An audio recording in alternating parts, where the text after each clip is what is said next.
ಬರ್ತಾ ದೊಡ್ಡ ಮಕ್ಕಳು ಕಡಿಮೆ ಆಗಿದೆ, ಕರೆಕ್ಟ್ ಅಲ್ಲ? ಬಟ್ ನಾನು ಅದಕ್ಕೆ ಭಿನ್ನವಾದ ಕೆಲವು ಇದನ್ನು ನೋಡಿದೆ. ತುಂಬ ಮಕ್ಕಳು ಓದು ಬರಹದಲ್ಲಿ ಅಷ್ಟು ಇದು ಇಲ್ಲದೆ ಇದ್ದರು, they become big in drawing. ಇದಕ್ಕೊಂದು ನಿಜ ಎಕ್ಸಾಂಪಲ್ ಹೇಳ್ತಾನೆ. ಮೊನ್ನೆ ಒಂದು 4 ದಿನಗಳ ಹಿಂದೆ ನಮ್ಮ ಒಂದು ಅಭಯ ಅಂತ ಒಂದು ಮಾನಸಿಕ ಆರೋಗ್ಯ, ದೀರ್ಘಕಾಲೀನ ಮಾನಸಿಕ ಆರೋಗ್ಯ ಸಮಸ್ಯೆಗಳು ಇರುವವರ ಒಂದು ಕೇಂದ್ರ ಇದೆ ಹಾರಾಡಿಯಲ್ಲಿ. ಅಲ್ಲಿ ಒಬ್ಬರು ಎಂಜಿನಿಯರ್ ಬಂದು ಅಲ್ಲಿ ಇರುವವರಿಗೆ ಒಂದು ಸಣ್ಣ ಟೀ ಪಾರ್ಟಿ ಕೊಟ್ಟರು. ಅಂದರೆ ಅವರು ಏನೋ ಒಂದು ಖುಷಿಯ ಸಂದರ್ಭದಲ್ಲಿ ನನಗೆ ಯಾರೋ ಇಂಟ್ರೊಡ್ಯೂಸ್ ಮಾಡಿದ್ದು, ಅವರು ಇಂಜಿನಿಯರ್ ಅಂತ. ಮತ್ತೆ ಅವ್ರ ಹತ್ರ ಮಾತಾಡ್ತಾ ನಾನು ಕೇಳಿದೆ, ಅವರು ಆಸ್ಟ್ರೇಲಿಯಲ್ಲಿ ಇರೋದು, ಏನು ಇಂಡಿಯಾಗೆ ಬಂದದ್ದು ಅಂದರೆ, ಇಲ್ಲ ನಂದೊಂದು ಡ್ರಾಯಿಂಗ್ ಎಕ್ಸಿಬಿಷನ್ ಇತ್ತು. ನೀವು ಡ್ರಾಯಿಂಗು ಮಾಡ್ತೀರಾ ಅಂತ ಕೇಳಿದೆ ನಾನು. ಅದಕ್ಕೆ ಅವ್ರು ಹೇಳಿದ್ರು, ನಾನು ಡ್ರಾಯಿಂಗೇ ಮಾಡೋದು ಅಂತ. ಅಂದರೆ ಅವರು ಇಂಜಿನಿಯರಿಂಗ್ ಅನ್ನು ಬಿಟ್ಟು ಅವರು ಈಸ್ ಅ ರಿನೌಂಡ್ ಆರ್ಟಿಸ್ಟ್. ಇದು ನಿಜವಾಗ್ಲೂ ನಡೆದದ್ದು. ನಾನು ಇವಾಗ ಸರ್ಪ್ರೈಸ್ಡ್. ಮತ್ತೆ ಅವರು ತೋರಿಸಿದ್ರು ಅವರದೆಲ್ಲ ಮಾಡರ್ನ್ ಆರ್ಟ್ ತುಂಬ ಎಲ್ಲ. ಅವರ ವೆರಿ ಕ್ಲೋಸ್ ರಿಲೇಟಿವ್ ನಮ್ಮ ಇನ್ನೊಂದು ಇದು ಇದೆ, ಈ ಏನು ನಮ್ಮ ಹಿರಿಯ ನಾಗರಿಕರ ನಿವಾಸ ಅಲ್ಲಿ ಇದ್ದಾರೆ. ಅದರಿಂದ ಅವರು ನಮ್ಮ ಇದರ ಬಗ್ಗೆ ಗೊತ್ತಿತ್ತು. ಆಗ ಅವರು ಹೇಳಿದ್ರು, ಆಗ ಅವರ ತಾಯಿ ಕೂಡ ಇದ್ರು. ಅವರ ತಾಯಿ ಹೇಳಿದ್ರು, ನಾನು ಇವನಿಗೆ ಬೈತಾ ಇದ್ದೆ ಯಾವಾಗಲೂ, ನೀನು ಬರೀ ಇಡೀ ದಿನ ಡ್ರಾಯಿಂಗ್ ಮಾಡ್ತೀಯ ಅಂತ ಬೈತಾ ಇದ್ದೆ. ಈಗ ನೋಡಿದ್ರೆ ಅವನಿಗೆ ಜೀವನಾಧಾರವೇ ಡ್ರಾಯಿಂಗ್ ಅಂತ. ಸೊ ಇದು ನಿಜವಾಗ್ಲೂ ನಡೆದ ಇದು. ನಾನು ಗೌಪ್ಯತೆಯ ಕಾರಣದಿಂದ ಯೂಶ್ವಲಿ ಯಾರು ಏನು ಅಂತ ಎಲ್ಲ ಹೇಳಬಾರ್ದು ನಾವು, ಅದಕ್ಕೋಸ್ಕರ ಹೇಳ್ತಾ ಇದ್ದೇನೆ. ಸೊ ದಯವಿಟ್ಟು ಅರ್ಥ ಮಾಡ್ಕೊಳ್ಳಿ, ಹಲವು ಸಂದರ್ಭಗಳಲ್ಲಿ ನಮ್ಮ ಮಕ್ಕಳಲ್ಲಿ ಬಹಳಷ್ಟು ಪ್ರತಿಭೆಗಳಿರುತ್ತೆ. ನಾನು ದೊಡ್ಡದು ಮಾತಾಡಕ್ಕೆ ಹೋಗಲ್ಲ, ಯಾಕಂದ್ರೆ ನಿಮ್ಮಿಂದ ನಾನು ಕಲಿಬೇಕು. Your presence is the best present ನಿಮ್ಮ ಮಕ್ಕಳಿಗೆ. ದಯವಿಟ್ಟು ತಿಳ್ಕೊಳ್ಳಿ. ನೀವು ಇವತ್ತು ಈ ಕಾರ್ಯಕ್ರಮಕ್ಕೆ ಬಂದಿದ್ದೀರಲ್ಲ, ಈಗ ಅವರು ಡ್ರಾಯಿಂಗ್ ತೋರಿಸ್ತಾರೆ, ನೋಡುವ ಮೊದಲೇ ಚೆನ್ನಾಗಿ ಬಿಡಿಸಿದೀಯ ಅಂತ ಹೇಳೋದಲ್ಲ, ನೋಡಿ ಖುಷಿ ಪಡಿ. ನಾನು ಹೇಳ್ತಾ ಇರೋದು, ಒಬ್ಬ ಹುಡುಗ ಹೇಳಿದ್ದು, ಒಳ್ಳೆ ಪೋಯಮ್ ಬರೆದಿದ್ದ ಅಂತೆ, ಬಹಳ ಒಳ್ಳೆ ಪೋಯಮ್. ಆ ಪೋಯಮನ್ನ ಅಪ್ಪನ ಹತ್ರ ಹೋಗಿ ತೋರಿಸಿದ್ರೆ, ಅಪ್ಪ ಪಾಪ ಅವರು ಕೆಲಸ ಮಾಡಿ ಬರ್ತಾ ಸುಸ್ತಲ್ಲಿ ಇದ್ರು. ನೀನೆಂತ ಕುವೆಂಪು ಆಗ್ಬೇಕಾ? ನನಗೆ ನೀನ್ ಮಾರ್ಕ್ ತೆಗಿ, ಅರ್ಥ ಆಯ್ತಾ? ನಿನ್ನ ಪೋಯಮ್ ನೋಡಿ ನಾನು ಏನ್ ಮಾಡೋದು? ಇದು ಬೇಡ. ಇದು ಯಾಕೆ ಹೇಳ್ತಾ ಇದ್ದೇನೆಂದ್ರೆ, ನಾನು ನೋಡಿರುವಂಥದ್ದು, ನಾನು ಯೂಶ್ವಲಿ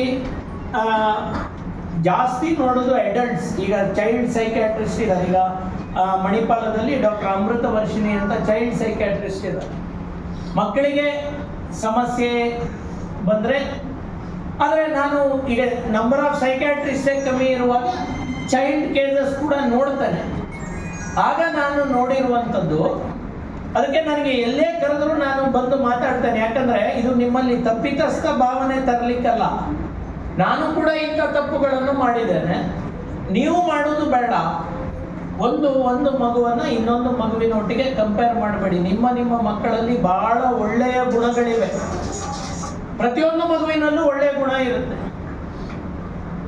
ಕೆಲವರು ಒಳ್ಳೆ ಡ್ರಾಯಿಂಗ್ ಮಾಡ್ತಾರೆ, ಕೆಲವರು ಒಳ್ಳೆ ಡ್ಯಾನ್ಸ್ ಮಾಡ್ತಾರೆ, ಕೆಲವರು ಹ್ಯಾಂಡ್ ರೈಟಿಂಗ್ ತುಂಬ ಚೆನ್ನಾಗಿರುತ್ತೆ, ಕೆಲವರು ಓದಿನಲ್ಲಿ ಹುಷಾರಿರ್ತಾರೆ. ಇವು ಮಕ್ಕಳು ಎಷ್ಟು ಚಂದ ಆಡಿದ್ರು, ಈಗ ಕನಕದಾಸರ ಇದನ್ನು ಎಷ್ಟು ಚಂದ ಆಡಿದ್ರು. Really I was very happy.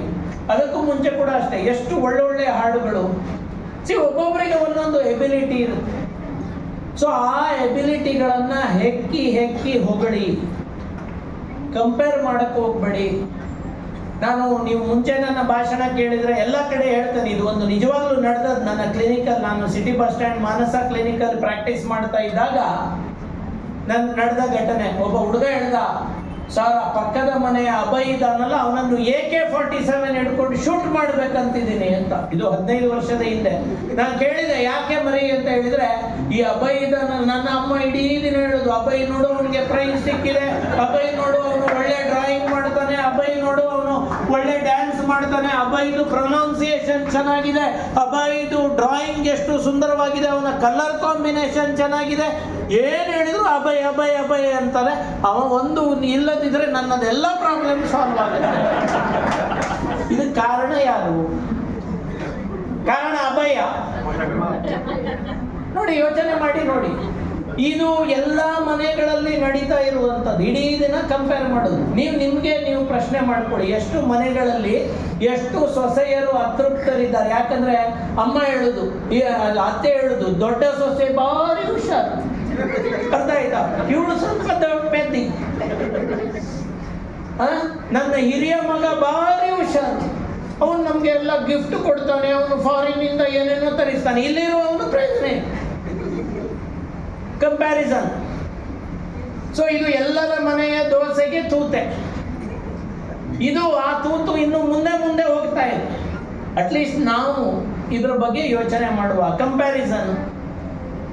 ಎರಡನೇದು ಕಾಂಪಿಟೇಷನ್.